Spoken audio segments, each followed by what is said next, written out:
गोटिए जंगल रे बाघटिए आउ हरिणटिए रहुथिले। जातिरे सेमाने भिन्न हेले भी दुई जनक भितरे थिला प्रगाढ़ बंधुत्व। एमिति कि केही काहाकू दिने न देखिले रही पारु नथिले। दिने हरिणर पहाड़ उपरकू चरिबाकू जिबाकू इच्छा हैला। से बाघ पाखकू जाई कहिला, बाघ भाई मोर काई भारी पहाड़ उपरकू जाई चरिबाकू इच्छा होउची। तते कौन ए जंगल रे खाइबा अभाव हैला जे तू चरिबाकू पहाड़ उपरकू जिबू? नाई भाई सुनिली पहाड़ उपरे कुआडे भलो कौलिया घास हेची। आम जंगलरू ठेकुआ छेली आउ मईसी भी सेठिकी चरिबाकू जाउछंती। तेणु मु भाबुथिली मु भी तांक सह चरिबाकू जिबी। हौ तोर जदी इच्छा होउची तू जा, हेले देखिकी जिबू आउ संध्या हबा आगरू फेरी आसिबू। मु सुनिछि से पहाड़ कुआडे बहुत उच्च।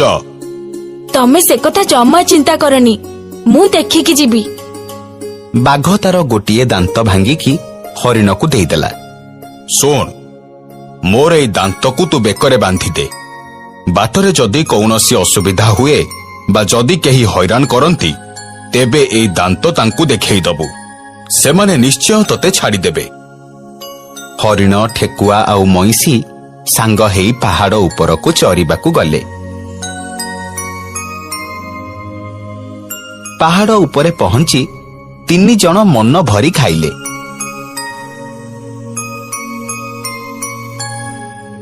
किछि समय चरिबा परे हरिणर पेट पूरी गला। ओहो सतरे एई पहाड़ उपर घास बहुत सुआदिया। हाँ ठीक कहिଛ भाई।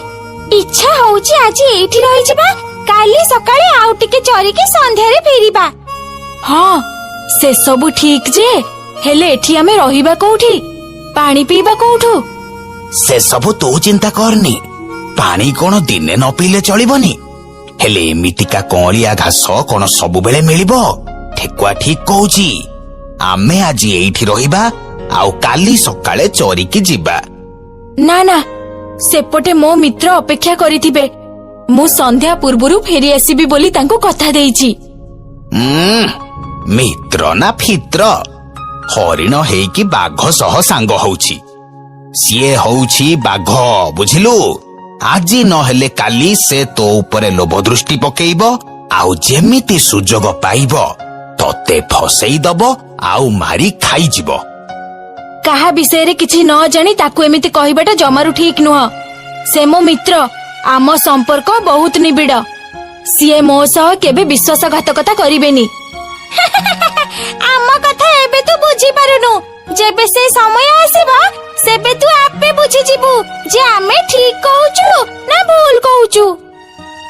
हरिण काहा कथा को खातिर न करी से पहाड़रू जंगल आड़कू फेरिला।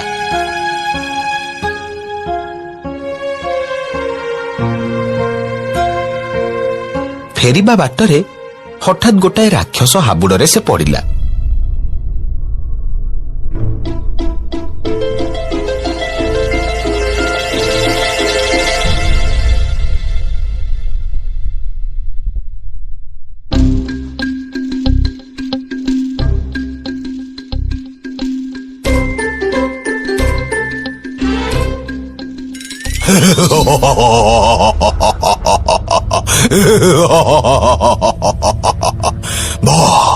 आज शिकार आपे हसी मो पाखरे पहुंची।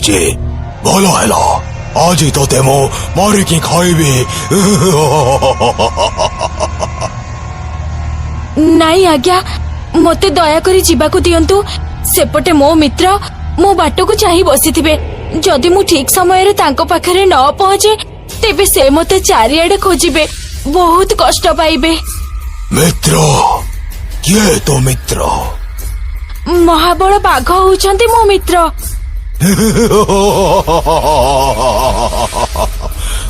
तते मिछ कहबाको कोन आउ को बहाना मिलिलानी? शेषरे तो महाबलर सांग बोली कहलु। नाई आज्ञा, मु सत कहूची। बस मो भोकिला अछि, मते आउ रगना कहि दउची। मते विश्वास करंतु आमे दुई जण भल बंधु। एई देखंतु मो मित्र मते तांकर एई दांत को मो सुरक्षा पई देइछंती। ओ कहूछु जदि मु विश्वास कले हेले तू महाबलर संग कि सिंहर संग मु किंतु तते आज छाड़िबिनी। मु हाथ जोड़ुछि दया करी मते छाड़ी दियंतु। मु आपनकु कथा दउछि जेमिति हेले भी मु मो मित्रन को देखा करी आपनक पाखकु चली आसीबी। दया करी मते छाड़ी दियंतु। ठीक अछि तू एते गुहारी करूछु जदि तते मु आज छाड़ी दउछि। हेले मने रखिबो काली सकाळ सुद्धा तू आसी जदि एठी न पहुंचिछु तेबे मु जंगल रे पहुंचे तते आउ तो मित्र कुमारी खाई जिबे। हरिण जाई बाघ पाखरे पहुंचिला आउ ताकू सबु कथा कहिला।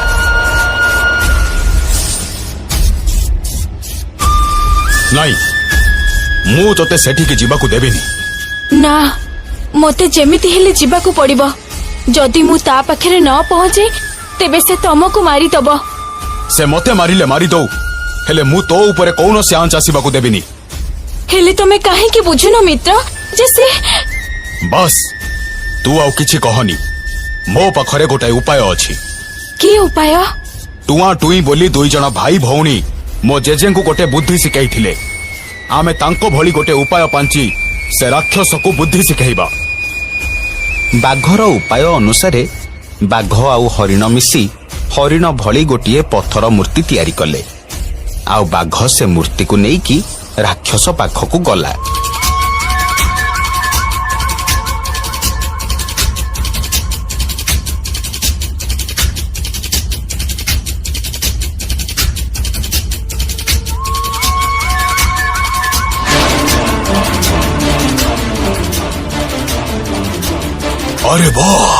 अरे वाह तमे दुई सांग तो बहुत विश्वस्त। आज मते दीटा शिकार मिली गला। देखंतु मो मित्रं को आपण खाईदेले मु आउ काहा सह कथा हेबी काहा सह खेलिबी। आपण मो मित्रं को प्रथमे खाई दियंतु तापरे मते मारी खाईदेबे। राक्षस हरिणर पत्थर मूर्ति को हाथ रे धरी नहीं पाटी रे पकेइदेला। से जेमिति ताकू चोबेइछि तार सबु दांत भांगी गला। सेतिकी बेले बाघ राक्षस ऊपर को झांप मारिला आउ ताकू मारी खाईदेला। तापरे बाघ आउ हरिण जंगल रे खुशी रे रहिले। बंधुत्व रे विश्वास निष्ठा आउ भल बुझामणा रहिले जगत जीतिबा संभव।